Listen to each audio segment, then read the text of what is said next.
Decía el gran Jack Kirby que él no hacía personajes para cuentos de hadas, sino que hacía personas como son, con sus defectos y con sus virtudes. La evolución del cómic ha hecho que eso sea, dependiendo de la época en la que estamos viviendo, más real o menos real. Pero por suerte nos ha tocado vivir, o me está tocando a mí vivir, una época en la que la calidad de los personajes que se crean para los cómics son simplemente excelsas. Mucha prueba de ello es esta colección que llevo analizando, que toda la saga Ultimate, la verdad que tanto con sus tramas como con el tratamiento de los personajes, llegan momentos en que los sientes casi como si fuera tu vecino de al lado, por mucho que lleven mallas de licra de colores, o vuelen, o salten, o lancen redes. El caso que le tenemos mucho que agradecer a Kirby por todo lo que nos ha dado y todo lo que le ha dado los creadores de las historias que vamos a ver hoy. Que no me enrollo más y paso a ellas directamente. Son las siguientes. Tomo número 24, Ultimate Power, con el tomo llamado Supremo. Tomo número 25 con La Primera Familia y con este tomo llamado Diablos. Y tomo número 26 con nuestra dosis mensual de la historieta de Spider-Man llamada Marta Plateada, que de verdad... Ahora os hablo de ello. Pues nada, no demoramos más, vamos a la mini y empezamos con este Supremo. Bueno, pues aquí lo tenemos, este tomo 24 Ultimate Power Supremo, con una dosis de un poco de todo, porque es un tomo bastante crossoverizado en muchos sentidos. La verdad que tenemos más o menos a la limón, voy a centrar la imagen, más o menos a la limón tenemos a Brian Michael Bendis junto con Straczynski a los guiones. Y sí que tenemos una colección bastante variopinta de autores y de entintadores y de coloristas, etcétera, donde yo creo que destaca por encima de todos los demás Greg Land, que hace un trabajo, me parece, increíble, excelso, y que vamos a pasar a ver enseguida. Y bueno, vemos aquí que tenemos el tomo estructurado pues en dos partes bastante diferenciadas, con el Ultimate Power, que tiene 9 entregas, y después con el Ultimate Vision, que tiene 5 entregas. Todo muy bien separado. Bueno, empezamos con Ultimate Power, cuando los mundos se chocan, y claro, abres la primera página y ya te encuentras aquí a las Vixen en vena, luchando contra los Cuatro Fantásticos, con Sue Storm también aquí en primera plana. Y bueno, intentando no salir mal parados de este encuentro un poco rocambolesco con gente que es consecuencia de historias anteriores y que llegan aquí y se lían a mamporros. Pues ya sabéis que los superhéroes nunca hablan, ellos primero se pegan, se dan todos los mamporros, tiran un par de edificios y después ya si eso ya se van sentando y empiezan a hablar. Como veis, enseguida más o menos a las primeras páginas enseguida se pone un poquito de orden, y a partir de ahí empieza un crossover muy interesante donde entran, como vemos aquí, ya está Nick Furia, está Tony Stark, está la Coronel Danvers, el Triskelion, Shield ahí con toda la maquinaria puesta en marcha, y se desarrolla una historieta muy divertida, muy palomitera, donde encontramos... Quiero pararme aquí un momentito para explicar un poco esto, donde encontramos este crossover que viene a ser un trasunto de la Liga de la Justicia, porque esto está inspirado en algo que se publicó en los años 80 cuando se empeñaban en hacer un crossover entre Marvel y DC y querían cruzar a Vengadores con Liga de la Justicia y que hicieran alguna historieta, alguna cosa que saliera que estuviera medio chulo, y entonces pues en su momento se hizo, ¿no? Se editó esa historia, tuvo bastante éxito, la verdad, porque al final arrastró público de ambos sitios, pero bueno, quedó casi, no voy a decir que en anécdota editorial, pero sí, porque al final, más allá de hacer un número especial, un número de verano, cualquier cosa de esas, pues no va a ir mucho más allá, no va a tener una serie regular. Entonces, han querido más o menos, tanto Bendis como Straczynski, hacer una especie de homenaje a partir de una tremenda cagada de Reed Richards, como siempre, porque al final casi todas las premisas, me estoy dando cuenta, se repiten un poquito. Reed Richards la lía parda en el laboratorio, donde está encerrado sine die, echando todo el mundo, incluso a Sue Storm, que está siempre apurreando la puerta, y él le está pidiendo, por favor, dejarme en paz, que en mi cerebro no me cabe en la cabeza y tengo tantos problemas que solucionar, y siempre pues acaba cagándola, ¿no? Siempre la acaba liando e implicando a todo el mundo. Y aquí pasa con esto, que jugando con los multiversos, que ya no lo dicen nuestras mamás, que no juguemos con los multiversos, que al final la liamos, pues él no hace caso y entonces la lía peleada. Y empieza una batalla que se desata ya en la primera grapa, ya se deja vista, donde llega esta especie de trasunto de la Liga de la Justicia y empiezan a darse palos como si no hubiera un mañana, ¿no? Y todo el evento va de eso, va de darse palos, de que ha ocurrido un problema tremendo, que ese problema debe solucionarse de alguna manera, quien tiene que solucionarlo es Reed Richards, quien tiene que dar cuentas es Reed Richards del tema, pero al final pues tenemos a Shield, tenemos a Nick Furia, que es, bueno, pues es Nick Furia. Si de alguien no te puedes fiar en esta vida es de Nick Furia, y eso queda bastante claro en Ultimate. Y bueno, ya te digo, devoras esta parte, la devoras, es súper divertida, te lo pasas muy bien, el dibujo, ya digo, es excelso, con unas splash pages, con unas escenas de batalla súper cinemáticas, que de verdad, o sea, yo me cogí la primera página, ya digo, con aquí, con las Super Vixens, esta que aparecen aquí, con estas muchachas, tan lozanas ellas, y es que no pude dejar de leer hasta que te lo terminas. Muy gozoso, una historia muy gozosa. Luego pasamos aquí, del amor y la inteligencia artificial. Luego pasamos a Ultimate Vision, donde tenemos esta encarnación. Hay un poco de lío con el tema de Visión, ¿no? Porque aquí en el universo Ultimate se han generado como dos versiones de Visión, ¿no? En este caso tenemos la visión femenina, que es la que estamos viendo ahora mismo y es sobre la que desarrolla esta historia. Esta segunda historia está guionizada por Mick Carey y está dibujada por Brandon Peterson, que de verdad a mí que me encantan las historias, me encanta el mundo alien, el mundo de los xenomorfos, las historias, ver sobre el papel batallas espaciales y todo eso, en general la ciencia ficción me pone muchísimo. El dibujo que hace Peterson aquí es que es de nota, de verdad. La elección de colores, la dinámica de las páginas, todo está muy bien, está muy entretenida. La historia va pasando, más o menos, pues tenemos a un villano científico loco, muy estereotipado, que pues después, si recordáis el tomo 11, en el tomo 11 es cuando vino Galactus a la Tierra, un tomo en el que se vio de todo menos a Galactus. Galactus aparece casi como por sombras prácticamente al final, pero bueno, se le derrotó y al derrotarle dejó una serie de secuelas, dejó unas pues trozos de él, porque realmente Galactus no es la entidad que conocemos del planeta 616, sino es como una especie de colmena que se monta en plan Lego, tal, es una cosa así un poco loca. Entonces este científico loco pues se ha quedado con un cacho de eso, ¿no? Y claro, pues como todo buen científico loco, pues pretende hacerse con el control. En el camino aparece esta visión, esta androide, no sé si sintozoide con cuerpo femenino, no sé muy bien cómo definirla, que detecta esa energía y a partir de ese momento pues se desata pues lo que te puedes imaginar, ¿no? Se desata la aventura en plan de no puedes usar este poder, sí lo voy a usar, yo soy más guay que tú, te controlo, no te controlo, en fin. El mantra va a ser más o menos de historieta estándar.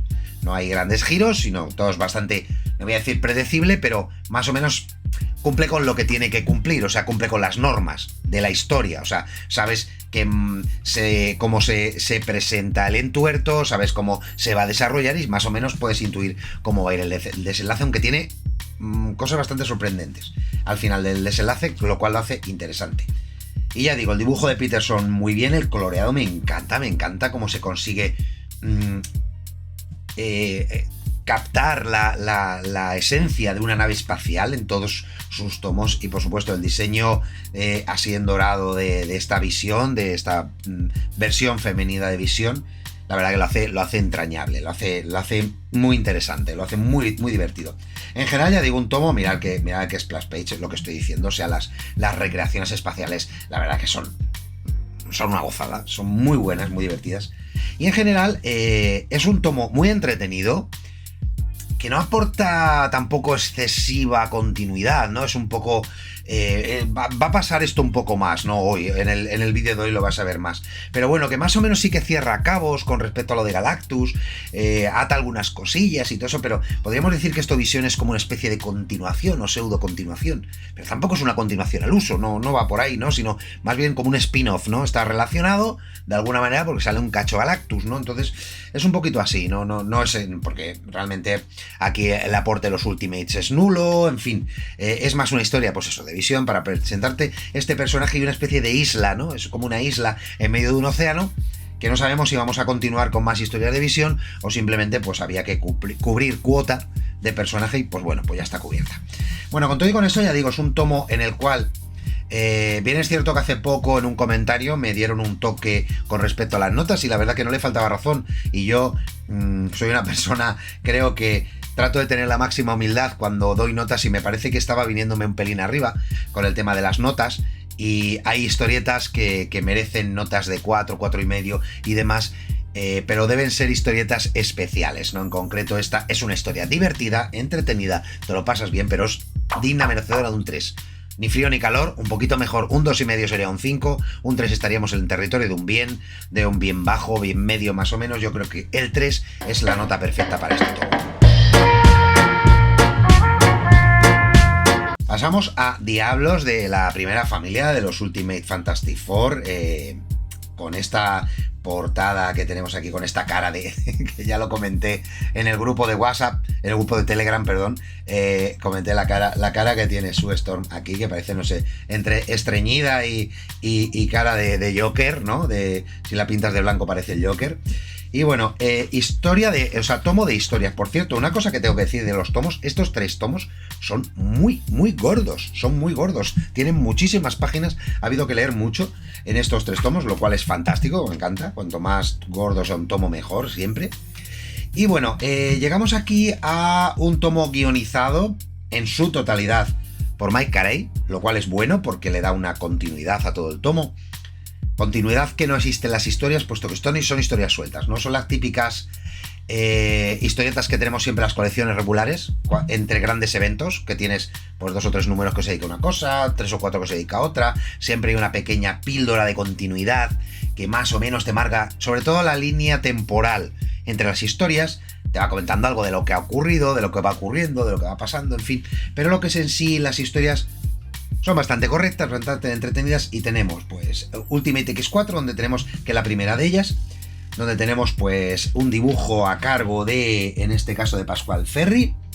Creo que es bastante característico el tipo de dibujo de Pascual Ferry. En este caso nos encontramos con el Topo, historietas con el Topo, que vuelve otra vez, ya sabéis que es un villano recurrente de los Cuatro Fantásticos, y entonces pues tenemos esta primera historia que va del Topo. Luego más adelante pasamos a otra historia en la que, una vez despachado el tema del Topo, pues tenemos aquí un cruce con los X-Men. Y entonces pues son los Cuatro Fantásticos y los X-Men pues haciendo cosas de los Cuatro Fantásticos y los X-Men, más o menos. Y dices, bueno, pues vale, pues esta en concreto creo que son, esta se llama Diablos, que es el nombre que le da al título al tomo, que es 1, 2 y 3, y tenemos pues otros 3 numeritos. Llegada a la mitad, entramos a Introducción Estela Plateada, parte 1 de 5, que creo, vamos a llegar enseguida, no, Diablos es este, primero está lo de los X-Men, y luego llegamos a Diablo, donde tenemos una trama, perdón por el tal, porque me lo acabo de saltar, que es esta parte de aquí, donde tenemos una trama. Aquí ya cambia el dibujo, entramos aquí con el personaje de Diablo, esto lo dibuja Mark Brooks. Ole, me encanta Mark Brooks, me encanta su arte, está muy chulo. Mirad esta presentación, mirad esta spray, no voy a avanzar mucho más. Tenemos aquí una trama temporal, ya sabéis que aquí las barreras del espacio-tiempo pues importan menos que un papelillo tirado en la calle, así que ningún problema. El gran alquimista de todos los tiempos, que por cierto aparecen en los primeritos, si tenéis los primeros tomos de la ABM de los Cuatro Fantásticos, vais a ver a este personaje que aparece allí, y desde entonces prácticamente no ha salido nada hasta que se rescata para los Ultimates, y estaba allí perdido, ¿no? Siempre los cuatro y dice, Diablo, ¿con qué eras tú? Vale, sí, como si lo hubiera visto el mes pasado, ¿no? Eso pasa también con los Ultimates y con los Hombres de Lava, ¿no? En fin, en otra colección que está en otra historia que he estado leyendo, no los Ultimates, no, los Vengadores, que se encuentran con los Hombres de Lava, y los Hombres de Lava también, pues no los veías prácticamente desde los años 60, y de golpe aparecen, los Hombres de Lava, sí, y es una historia que se ha escrito 30 años después, pero bueno, en fin, cosas de las continuidades y demás. Bueno, que me enrollo más que una persiana. Esta historieta de Diablos, la verdad que esta está chula, ya te digo, una parábola temporal, dibujo muy correcto de Brooks, me encanta, pero llegamos a la que me parece a mí que es la más guay, la más chula de este tomo, que sería esta segunda oportunidad, donde vemos la presentación de Estela Plateada, donde nuevamente, como digo, Red Richards la lía parda, hace lo que no debe y llega hasta la Plateada, que es un gusto siempre ver a este personaje. Además hay una splash enseguida que subí también foto, y me parece muy chula cuando llega Estela. La vamos a ver, bueno, aquí lo tenemos a Estela en todas. Esta es otra, pero ya digo, una gozada el dibujo que hace Brooks también aquí, ¿no? Es el de... Exactamente. No, Brooks... No, Pascual Ferry. Vuelve Pascual Ferry. Muy chulo y diferente con respecto al primero, el de Pascual Ferry. Súper interesante este Estela plateada, muy divertido, con varias versiones, donde volvemos a ver a Norrin Rath, donde nos lleva a su planeta. Lo único que tenemos es que, bueno...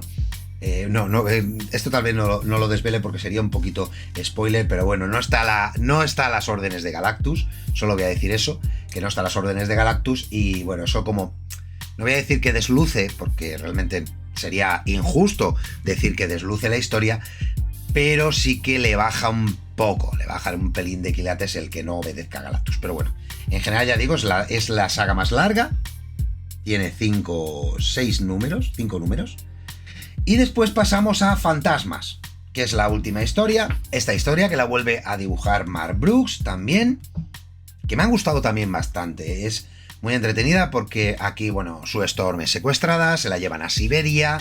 Y ahí en Siberia, pues, al tiempo también por desatención, como siempre, de Reed Richards, que está a sus mierdas, las mierdas más importantes del multiverso, que el resto de los común de los mortales, pues no tenemos cerebro como para llegar a lo que su santidad Reed Richards piensa y resuelve. Ya he dicho que a mí Reed Richards siempre ha sido un personaje que lo odio a partes iguales como lo amo. Me parece que su genialidad es su virtud y a la vez su maldición, y lo hace convertirse en una persona horrible. De hecho, la ha liado parda continuamente tanto con Vengadores como tal, en distintas épocas. Hablo de Secret Wars sin ir más lejos. Y por eso ya te digo, lo amo y lo odio a partes iguales. Bueno, tenemos aquí a Dinamo Carmesí, que es tal vez una de las cosas más interesantes que aparece, vuelve a aparecer el Dinamo Carmesí, que es el trasunto, aquí lo tenemos, el trasunto de Iron Man versión rusa o versión soviética, como quieras llamarlo, y la verdad que es un gusto verlo. Historia, te digo, entretenida, 3 numeritos, me ha gustado, me gusta el trasfondo que tiene, me gusta ver también un poco menos edificio y ver un poquito más de nieve, de bosque, de campo y tal. Yo creo que eso también se agradece en un tomito que, lo que digo, de este típico tomo para pasar el rato, para divertirse, para pasarlo bien, y que también creo que es justo merecedor de otros 3 kakis. No le vamos a dar más. Apelo de nuevo a esta política más restrictiva en cuanto a darle nota a los tomos, y me parece que es suficiente para un entretenimiento ligero. Y pasamos al tomo número 26 con Spider-Man y Marta Plateada. Bueno, es que Spider-Man o sea, esto debería ser obligatorio. Esto es el Ultimate Spider-Man es de primero de cómic. O sea, todo el mundo tiene que tener el Ultimate Spider-Man. Me da igual si, ya lo he dicho muchas veces, pero no me cansaré. Me da igual si no os juntáis con nada más. Esto lo tenéis que tener. ¿Por qué? Porque es una delicia. O sea, yo creo que en Brian Michael Bendis el mayor legado que ha podido hacer él en su vida es esto. Es este Ultimate esta vez. Y ha hecho cosas, joder, ha hecho Dinastía de M, puedes decir. Vale, de acuerdo, pero no a este nivel de serie regular. Tener en cuenta que vamos aquí ya por el número... Este tomo termina en el número 97, 96, termina en el número 96, con 2 especiales que tenemos en el tomo, desde el anual 2, y empieza con otro especial que es el de Kitty Pryde. Tanto el anual como el de Kitty Pryde, dibujado por Mark Brooks, que dibuja prácticamente, clava el dibujo de Bagley, prácticamente, casi, si no te dicen que es Mark Brooks, es que casi ni se nota, y eso la verdad que no sé si por imitación o por homenaje o lo que sea. El caso es que Bagley tenía problemas de agenda, no podía ocuparse de los anuales, y entonces los anuales los dibujó Mark Brooks, pero sí están guionizados todos por Brian Michael Bendis. Bueno, entramos en el tomo de Marta Plateada, donde se presenta a esta muchacha, esta busca fortuna, esta caza recompensas, como la quieras mirar, con este pasado tan difícil y tan tortuoso. Y tenemos pues un cruce muy interesante porque, como siempre os digo, todo esto es continuidad pura y dura, por lo tanto, si no habéis visto o no habéis leído los tomos anteriores, pues es raro, o sea, raro será que no os comáis un spoiler más grande que yo, así que os lo digo. Bueno, aquí en este caso ya venimos de un tomo anterior en el que Spider-Man coincidió con Kitty Pryde, coincidió con Tormenta y coincidió con la Chica Maravilla, coincidió con Jean Grey en una terraza cuando estaban dando caza a un maloso tonto de estos y tal, y entonces pues Kitty Pryde en su día pues ya le echó el ojo a Peter, y como Peter pues en esos momentos estaba in love con Mary Jane, pues no había nada que hacer, pero Kitty Pryde pues siempre ha tenido tal. Entonces, como ha acabado fatal con el chico de hielo, con el amigo Drake, pues ha dicho, pues yo con quien quiero estar es con el bueno de Peter, que es que me cae mucho y es muy molón. Y bueno, y la historia va de eso, aparte de Spider-Man pegándose con los malosos habituales, que entra, yo no sé qué os parece a vosotros, pero yo a veces veo que Peter entra en una dinámica en la que va por la calle, va colgándose con sus redes y demás, y en un momento dado ve un maloso y dice, vamos a darle de palos, baja, se pone a darle, y él ni pregunta, él directamente da de palos. Eso le genera un montón de follones, porque casi todos yo creo que 8 de cada 10 combates en los que se mete donde no le importan, y recibe en proporción a eso, ¿no? Y eso es muy divertido, siempre es súper divertido, ¿no?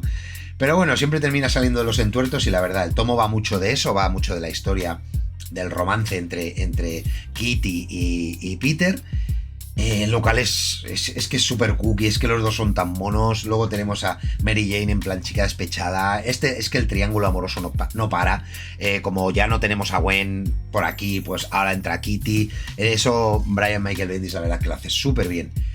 Y entre tanto, pues entra, porque dices, vale, muy bien, de acuerdo, Hendrik, que estás hablando del triángulo amoroso, está tal, ya, pero el tomo se llama Marta Plateada. Bueno, Marta Plateada aparece un poquito más adelante porque Peter, resulta que sin saberlo, Spider-Man sin saberlo, pues está salvando a un millonario continuamente, y claro, ese millonario quiere saber por qué lo salva, ¿no? No, vamos a dejarlo ahí, y para saberlo pues contrata a Marta Plateada, que tiene unas maneras muy particulares de ponerse en contacto con él. Y no voy a contar mucho más porque ya sería desvelar demasiado. Pero bueno, primera parte del tomo, delicioso. Te lo lees, como siempre, lo devoras, todos los tomos.